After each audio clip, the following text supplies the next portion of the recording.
the Cowboys are really all but assured that 4 seed. They're not playing for much. They've got a bunch of COVID absences. I don't know, Grazman, do you think they should just rest their starters this week?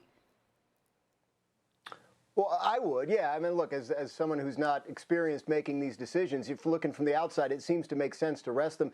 Look, if Tyron Smith isn't playing, and I don't need to play Dak Prescott, I would not put him at risk because, I mean, my best blindside protector is missing. So I would think they'd have to consider it. I don't believe that they are at this point. But, yeah, look at this list. These are key players. Parsons obviously on defense, Smith obviously on offense, and there could be more. Trevon Diggs missed practice yesterday with an illness. They said he hadn't tested positive, but certainly that could change today because we know people that test negative, and then test positive. So we'll watch out for more potential absences there. This is not exactly like the Packers, RC, where they're just like streaking into the playoffs on a high note. 4 of their last 5 games, the offense has been held to 22 points or fewer. Would you rest them knowing that they don't have a ton of momentum?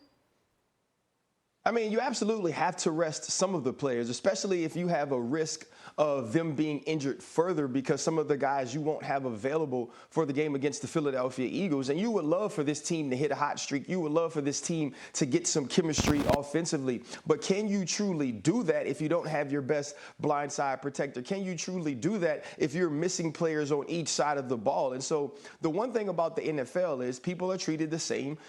People are treated fairly, but not everyone is treated the same. There are some players that are more valuable to your playoff success. What you're hoping is that these guys can be available next week, be available and be healthy and be 100%. And you want to protect some of the players that you need going into the game, the Dak Prescotts, the Ezekiel Elliott's, the Jaron Kersers on defense who've dealt with shoulder injuries. And so I think it would be smart that if you're your stars, you protect them going into the next week because you have to hit the ground rolling. And Ning, let me close out with you. How would you approach tomorrow night's game?